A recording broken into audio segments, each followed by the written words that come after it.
Taric, the shield of Valoran. The best weapons are beautiful. Taric is the aspect of the Protector, wielding incredible power as Runeterra's guardian of life, love, and beauty. Shamed by a dereliction of duty and exiled from his homeland Demacia, Taric ascended Mount Targon to find redemption, only to discover a higher calling among the stars. Imbued with the might of ancient Targon, the Shield of Valoran now stands ever vigilant against the insidious corruption of the Void. Expected to serve as a stalwart guardian of Demacia, Taric's life was meant to be a model of focused, selfless dedication to the ideals of king and country. Though he always saw himself as a protector, he never felt the need to limit or define whom and what he protected, be it an ideal, a piece of art, or a stranger's life. Each could be considered worthy. Each could be seen as beautiful. Most of Taric's contemporaries were focused on the martial principles of battle, things that came naturally and effortlessly to him. The young warrior was drawn instead to the fragile wonders that gave life meaning, not endless brutish contests for flag or crown. This was a potentially treasonous philosophy, especially for one of Taric's standing and role within the Demacian military hierarchy. But he chose to dedicate himself to understanding the simple truths of love, beauty, and life, so he could become their champion. Admired by all, Taric used his disarming manner and innate warmth to charm his way past most obstacles, and on the rare occasion they failed, his skill with hammer and sword could be counted on to settle the matter. As his quest for understanding broadened, Taric would miss combat training to wander the forest in search of a glimpse of a rare animal, neglect parade drills to sit in the tavern and listen to a bard's hauntingly simple ballad, and skip regimental meetings to take horseback rides to observe the silver cloak of night settle across the countryside. Taric knew that, in his own way, he was training in a manner just as dedicated and focused as his fellow Demacians, but it wasn't seen that way by his superiors. Taric's casual nature, disregard for orders, and disinterest in his patriotic calling finally put him at odds with nearly everyone in authority: his family, his king, and especially his longtime friend, Garen.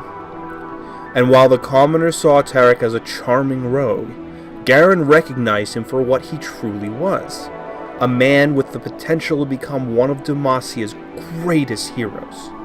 The fact that Taric seemed to be thumbing his nose at his destiny, as well as his country, enraged Garen.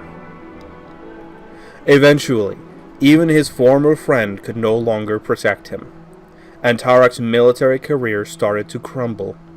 Demotion after demotion pushed Taric further from Demacia's heart, until at last he found himself commanding a small squad of lowly recruits, assigned to guard an inconsequential ruined fortress out in the borderland wilds.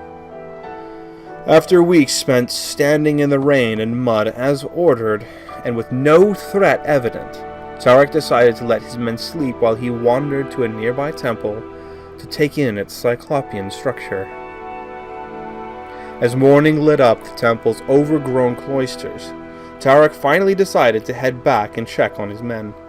He was greeted with a scene of carnage. His troops had been butchered in their sleep, their corpses bearing the jagged hallmarks of the Void's monstrous predators. Taric had failed his men, his country, and most painfully, his self-avowed mission to protect life. Returning to Demacia in shame, Taric was stripped of his rank and sentenced by Garen to endure the Crown of Stone, a ceremony that demanded a dishonored soldier ascend Mount Targon, known to all as a death sentence, as few mortals had ever survived the climb. And while the Crown of Stone was traditionally used by the dishonored to simply flee Demacia and make a new life in exile, Taric decided to actually atone for his mistake and set out for the tower and spire of Mount Targon.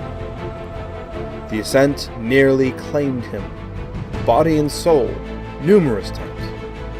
But Taric pushed past the pain, past the memories of his mistake, the ghosts of his dead men, and other tests inflicted upon him by the mountain.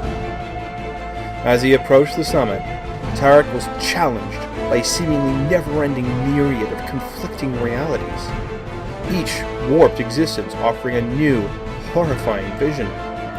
Taric experienced the infinite fates that could befall those who had no one to protect them in their times of crisis.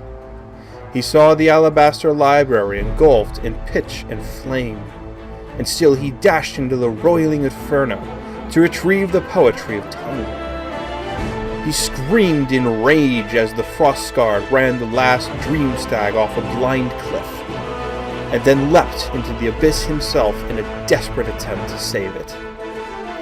Before the ebon gates of Noxus, Taric slumped to his knees at the sight of Garen's shattered body, chained aloft as a warning.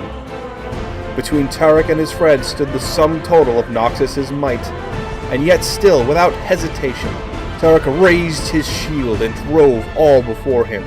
Claiming Garen from the gates, the young warrior marched down towards Demacia, heavy with his burden, knowing full well that his return would ensure his execution.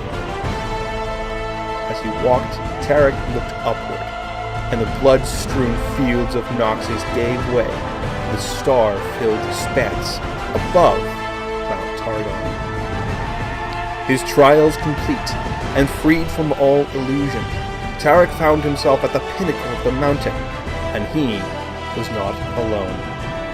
Before him, cut from the sackcloth of night itself, stood something wearing the shape of a man, its features composed from the pinpoints of stars. Taric was struck by the odd familiarity of its nature. Its voice spoke in 1,000 whispers that cut through Taric like a mountain wind. Though he heard no recognizable words, he understood the figure's intent with utter clarity. It called itself the Protector. Impressed by Taric's steadfast resolve, the otherworldly being deemed the fallen Demacian hero a worthy avatar. Imbuing him with its ethereal powers, the Protector spoke of the truths Taric had known his entire life, and of the mantle that he had unknowingly been preparing for with every decision that brought him to the top of the mountain. As the Protector's whispers faded, Taric received a final warning. He would stand as the shield of Valoran, but crashing against him would be a wave of howling madness, an ocean of gnashing teeth, intent on consuming all, the squalid horror born of the void. Reborn with power and purpose, Taric gladly accepted the seemingly impossible challenge, and now dedicates himself to his sworn duty as the steadfast guardian of the entire world.